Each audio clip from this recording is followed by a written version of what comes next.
Hi everyone, it's a beautiful sunny winter's day, and I thought it would be a perfect day to kick off a new video series on Christianity and culture.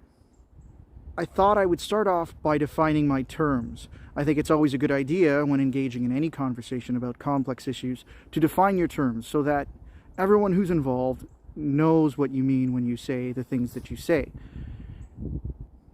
Now, I recognize that both Christianity and culture are sort of shaky and slippery terms, and that's why I want to be clear about what I mean when I say those things. So, as a means of keeping things simple and clear, I'm going to isolate groups within what I think most people would define those very broad terms, so as to just be sure that no one's making a mistake about what it is that I mean. So when I say Christianity, I know that people like to talk about Christianity using sort of political terms like liberal versus conservative. I don't like political terms. I don't think they're always helpful.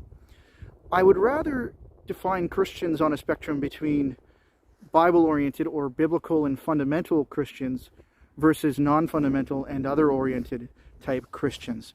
And I think those are more descriptive and accurate views. And of course, Christians exist anywhere along that spectrum. So as many as there are Christians, there are as many perspectives about what Christianity is.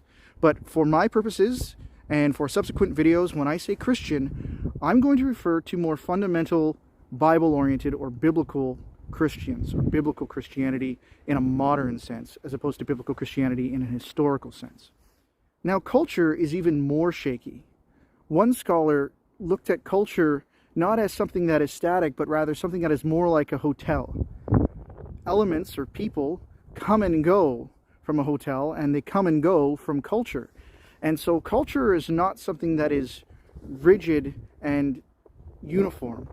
It is often mottled, it often changes, it's in a constant state of flux, and thus it's difficult to say what a culture is when you're referring to a particular group and their culture. So when I say culture, I'm going to refer to very specifically Western secular pluralistic thinking, or Western secular pluralistic culture. And so for every video in this series going forward, when I say culture, that's the type of thing that I mean. So please keep an eye out for this video series as we go forward. And I hope you're doing well. God bless, and I'll see you soon.